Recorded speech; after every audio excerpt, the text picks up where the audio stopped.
こんばんは、ソウルデザイナーやすよです。いつも YouTube ご覧くださりありがとうございます。本日はですね、2020年もう一度引き寄せの法則を使ってみようのボリューム4をお届けしたいと思います。よろしくお願いします。ボリューム1、ボリューム2、ボリューム3と、このお話はシリーズでお届けしていますので、このボリューム4をお聞きする前に、まだ、その1、2、3を見てない方は、ぜひ最初に、見てからこのボリューム4を聞いてください。みどりちゃんこんばんは。で、ボリューム4なんですけれども、1からの流れでいくと、この2020年は本当に、思いが具現化しやすい、究極の具現化の1年なんですね。これは星のそのエネルギー的な状態が、そういう状態になっているんですけれども、それを加味しまして、もう一度その引き寄せの法則というものを分かった上で使ってみましょうっていうのが今回の提案、この YouTube の、趣旨になります。で、今日はボリューム3は確かもうちょっと忘れてきちゃったけど、確かそのノートに、自分の内側のその根底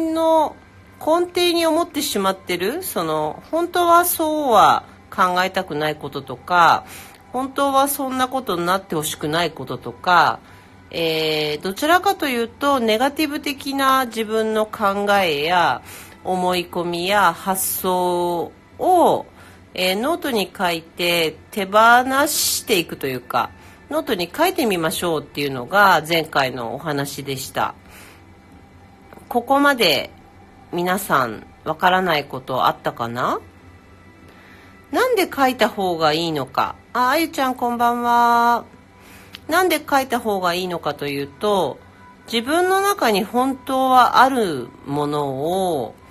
なかったふりをするのではなくて、一旦、形にして外に出してあげるっていうことをするっていうことです。で、それをすると、掘り下げ方はね、昨日も喋った通り、出して、本当はそれでもう終わりっていうのが私の考え方なんですけど、だから出すのもなんかこう中途半端に出すんじゃなくて本気で出すっていう感じかな。なんか途中で止めないで、もう出し切るなんかそれって体のね、食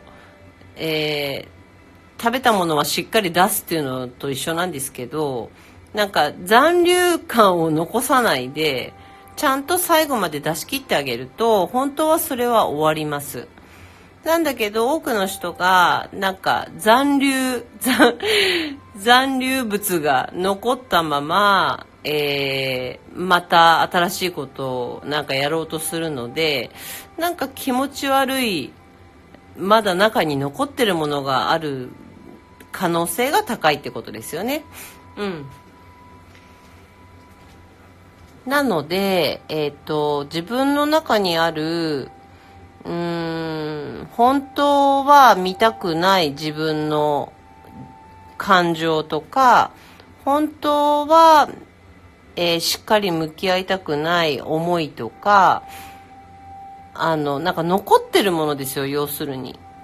中に残り続けてるものっていうものがあると、そっちが、引き寄せの法則に働いてしまいやすいんです。これが分かると、その自分の中に残ってるものが、自分が望んでないものを引き寄せてくるんだとしたら、ちょっとこれはもう、そろそろ出さないとねっていうことなのね。うん。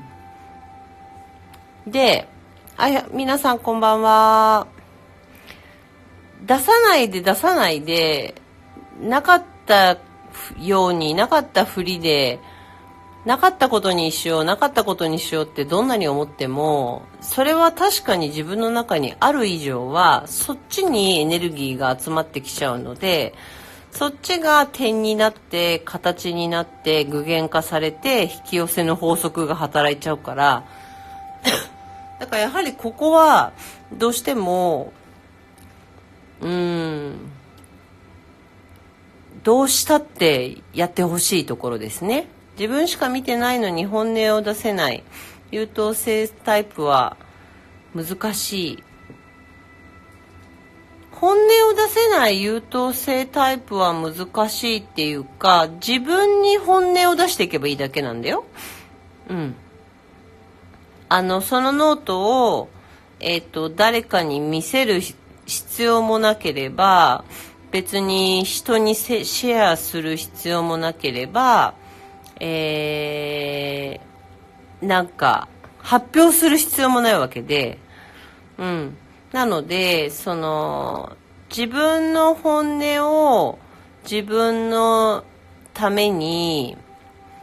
自分のノートに書いてあげることっていうことが一番重要なことであって、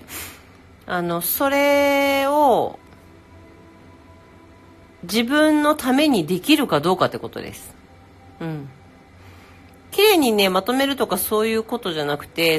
断片的でもいいし、言葉にならない思いっていうのはバラバラだったりするから、そういうものを書き綴ったりしてもいいし、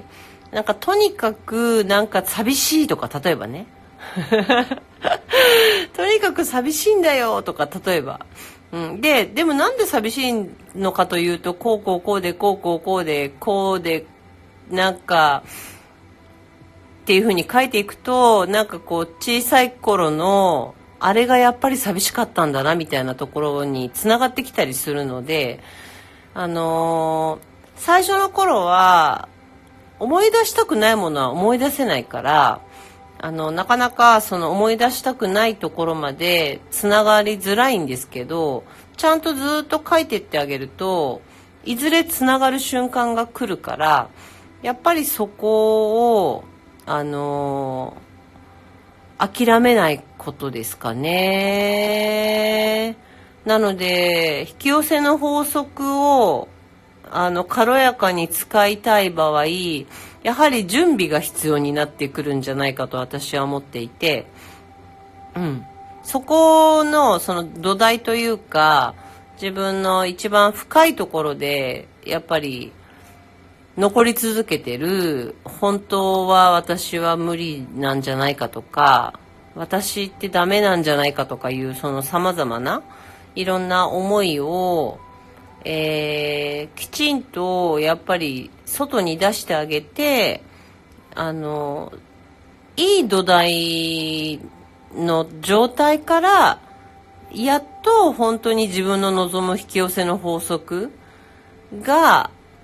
軽やかに使えていくんじゃないかと思うんですね。うん。ほとんどの人が、引き寄せの法則がうまくいかなかった最大の理由は、やっぱりそこを抜かして、そこをちゃんとやらないで、表面的にやろうとするから、うまくいかなかったんじゃないかと思います。ここまででわかんないことあるかな。だから、なんか、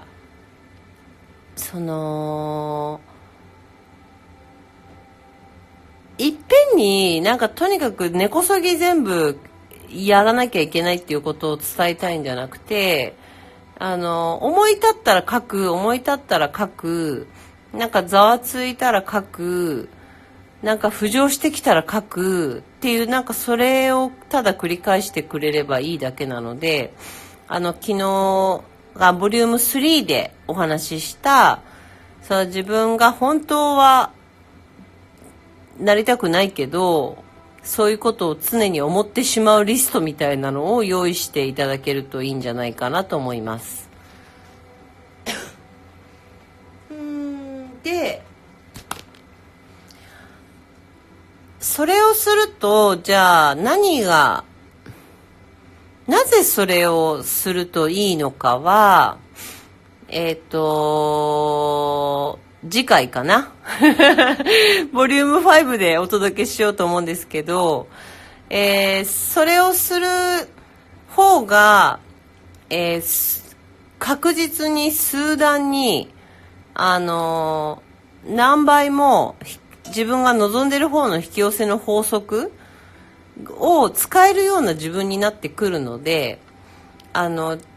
そうなりたいんであれば、やっぱりそこはちゃんと避けずにやってほしいなと思います。それで、自分が見たくない部分とか、自分がそういうこと考えてる自分が嫌いだとかいうのも全部ひっくるめても、それを何のためにやるのかって何のためにやるのかをちょっと考えたときに、それはさって自分が本当に、なりたい自分、作り上げていきたい自分の人生、本当に軽やかに自由自在に自分が進んでいきたい方に進んでいくための、準備なのだから、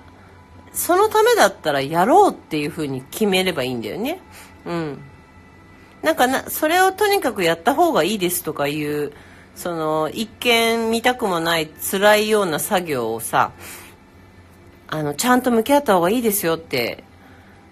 言われたって、ちょっとなかなかそこに手をつけたくはないと思うんだけど、でもそれをなんでやるのかなって考えた時に、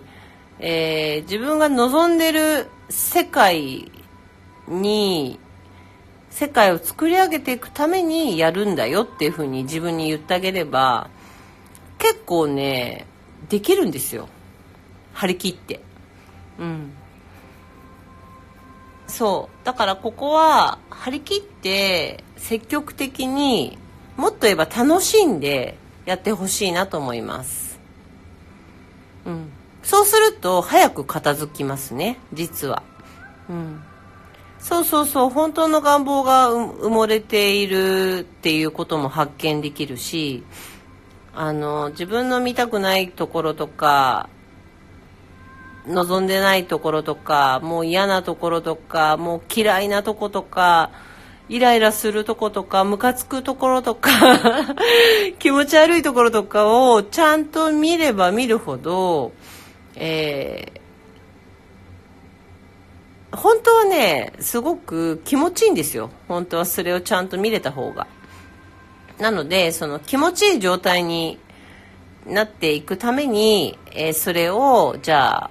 皆さんで一緒にやっていけたらなと思います。で、次回は、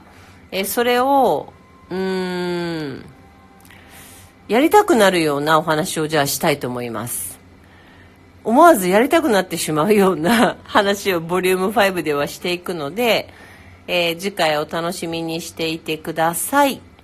では今日のお話は2020年、本